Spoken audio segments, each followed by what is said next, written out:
నేను చేయలేదు అని చెప్తున్నాను. మీరు చేశారు అనట్లేదు, ఇప్పటికీ కూడా ఈ బెట్టింగ్ యాప్స్ ప్రమోట్ చేస్తున్న వాళ్ళకి మీరేం చెప్తారు అంటున్నా. గుమ్మడికాయ దొంగ భుజాలు దౌడుకున్నట్టు మీరు ప్రమోట్ చేస్తున్నారని నేను అనట్లేదు కదా. మీరు అటు ఇప్పుడు చూడండి, మీరు ఒక జర్నలిస్ట్ తో మాట్లాడేంత సీట్ కూడా నాకు లేదు. కానీ మీరు అటు తిరిగి నన్ను ఏదో ఇరికిచ్చే పాయింట్ లో పెడదాం అనుకుంటా. అంటే నీకు ఒక మాట చెప్పి ఏదైనా మాట నేను మళ్ళీ రిటర్న్ అంటే దానికి ఏదో తప్పుదో పట్టిస్తారో అన్న భయంతో నేను మీతో అట్లా చెప్తున్నా. తప్పుదో పట్టించే ప్రయత్నం మేము చేయట్లేదు, ఉన్నదే మాట్లాడతాం. Okay madam. అయితే ఒకవేళ మీరు మీరే తప్పుదో పట్టిస్తున్నారు కదా, మీరు చేసిన వీడియో గురించి ఇప్పటికీ కూడా అలాంటి ప్రమోట్ చేసే వాళ్ళకి మీరేం చెప్తారు అని నేను అడిగాను. మీరే నా హెల్త్ ఇష్యూ ఉంది, నేను ఇప్పటికీ ఏం చేయట్లేదు, ఇప్పుడే ఈ వీడియో చేయడం జరిగింది, అది కూడా డిలీట్ చేసేసాను అని మీరే చెప్తున్నారు.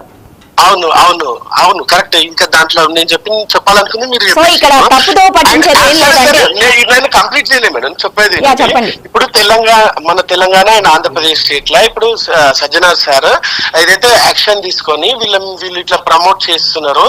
సో చేయనీయకండి, ఎందుకంటే ఇట్స్ నాట్ సేఫ్ అన్నట్టు చెప్పిండ్రు. కాబట్టి దానికి వెనుకకు తగ్గిన వాళ్ళు చాలా మంది ఉన్నారు, తగ్గని వాళ్ళు చాలా మంది ఉన్నారు.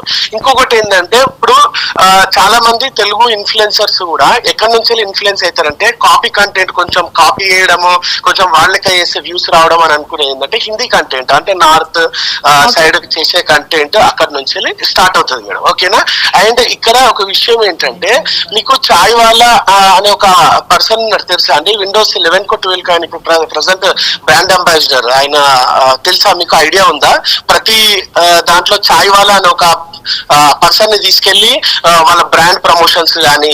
ఒక విషయం అండి, ఇలా యాప్స్ ప్రమోట్ చేసే వాళ్ళు దాదాపు 70 మందిగా ఉన్నారంటూ కూడా ఇప్పుడు ఐపీఎస్ సజ్జనారు వీళ్ళందరూ గుర్తించడం జరిగింది. మా దగ్గర మొత్తం లిస్ట్ ఉంది, ఎవరెవరైతే ఈ బెట్టింగ్ యాప్స్ ప్రమోట్ చేస్తున్నారో మొత్తం లిస్ట్ అయితే మా దగ్గర రెడీగా ఉంది. అటు వీళ్ళందరినీ కూడా వదిలే ప్రసక్తే లేదు. ఇటువంటి వాటిపై ఖచ్చితంగా కూడా ఐటీ యాక్ట్ నమోదు చేస్తామంటూ కూడా పోలీసులు చెప్తున్నారు. మరి వీళ్ళందరికీ మీరు ఏం చెప్తారు? ఒకవేళ ఇటువంటి ప్రమోట్ చేయడం ఎంతవరకు కరెక్ట్ అంటారు?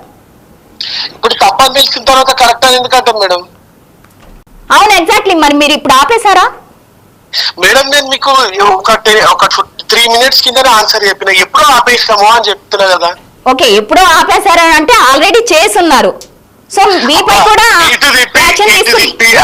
ఇటు తిప్పి అటు తిప్పి నువ్వు చేసినావు అనేసి అంటే ఇప్పుడు చేసిన వాళ్ళ లిస్టులు చాలా ఉంటాయి. ఇప్పుడు వాళ్ళందరినీ కూడా వదిలే ప్రసక్తే లేదు. చాలా మంది అమాయకులు ఇటువంటి బెట్టింగ్ యాప్ల వల్ల ప్రాణాలు కోల్పోయారు. వాళ్ళు ఇంట్లో ఫ్యామిలీ మెంబర్స్ కూడా చాలా సఫర్ అయ్యారు. కాబట్టి దీన్ని చాలా సీరియస్ గా తీసుకున్నారు పోలీస్ బృందం. కాబట్టి దీనిపై ఖచ్చితంగా యాక్షన్ తీసుకుంటారంటున్నారు. మరి మీరు గతంలో చేస్తున్నారని మీరే చెప్తున్నారు కాబట్టి మీపై కూడా యాక్షన్ తీసుకునే అవకాశం ఉంటే ఒకవేళ మీరు ఏ విధంగా దీనికి రియాక్ట్ అవుతారు? మీకు ఒక సంఘటన గుర్తుండొచ్చు, గట్కేసర్ పిఎస్ పరిధిలో చందు నా ఫ్రెండ్ వ్యక్తి ఒక 20,000 రూపీస్ కట్ట పడేస్తే దానికి రోడ్డు మీద ట్రాఫిక్ జామ్ అయింది. సో నేషనల్ హైవే వైలేషన్ జరిగింది. సో నువ్వు ఒకసారి పిఎస్ కి రావాలంటే మేము ఇమీడియట్ గా నేను చందు గట్కేసర్ పిఎస్ కి అదే రోజు సార్ ఎవరైతే ఫోన్ చేసిండ్రో అదే రోజు అదే పిఎస్ పరిధికి వెళ్ళి అక్కడ ఏమంటారు అక్కడ అంటే తన దగ్గరికి వెళ్ళడం జరిగింది, రిక్వెస్ట్ చేసుకోవడం జరిగింది. లేదు ఇది రిక్వెస్ట్ చేసి అయ్యేది కాదు, డెఫినెట్లీ నువ్వు ఒకసారి అంటే కేసు అవుతుంది అని చెప్పినప్పటికీ కూడా మేము అక్కడ ఉండి అక్కడ నెక్స్ట్ డే కేసు అయింది. మమ్మల్ని ఆ రోజు నైట్ ఇంటికి పంపించిండ్రు. ఓకేనా. మమ్మల్ని అంటే నేను పక్కన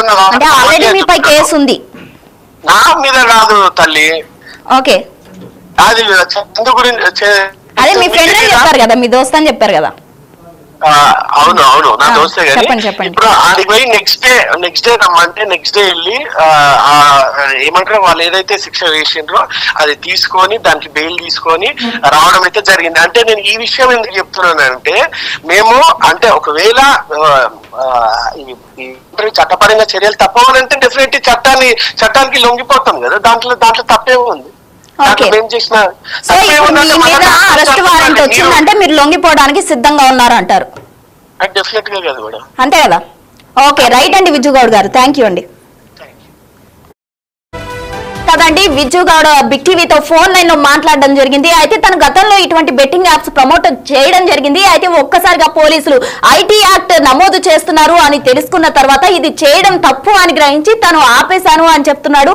మొత్తంగా అయితే విజ్జు గౌడ్ చేసిన వీడియోలను అన్నింటినీ కూడా విజ్జు గౌడ్ డిలీట్ చేయడం జరిగింది. మరోవైపు అటు లోకల్ బాయ్ నానిని ఇప్పటికే పోలీసులు అరెస్ట్ చేయడం జరిగింది. ఇప్పుడు తాజాగా సన్నీ యాదవ్ కి సంబంధించి కూడా పోలీసులు అరెస్ట్ చేసేందుకు కూడా యత్నిస్తున్న పరిస్థితి కనిపిస్తుంది. ఆల్రెడీ అతనిపై కేసులు కూడా నమోదు చేశారు. ఇప్పటికే బెట్టింగ్ యాప్స్ కు సంబంధించి కూడా సజ్జనార్ ఎన్కౌంటర్ సిద్ధం చేసినట్టు తెలుస్తుంది. అయితే ఆన్లైన్ బెట్టింగ్ భూతంపై సీనియర్ ఐపీఎస్ అధికారి తెలంగాణ ఆర్టీసీ ఎండీ సజ్జనార్ అయితే సోషల్ మీడియాలో కల్పిస్తున్న అవగాహనకు పెద్ద ఎత్తున రెస్పాన్స్ వస్తుందని చెప్పుకోవచ్చు. అమాయకుల ప్రాణాలు ఈ బెట్టింగ్ మహమ్మారి తీస్తుంది అంటూ ఆయన చేస్తున్న పోరాటాన్ని చాలా మంది సెలబ్రిటీలు అలాగే ఇన్ఫ్లుయెన్సర్లు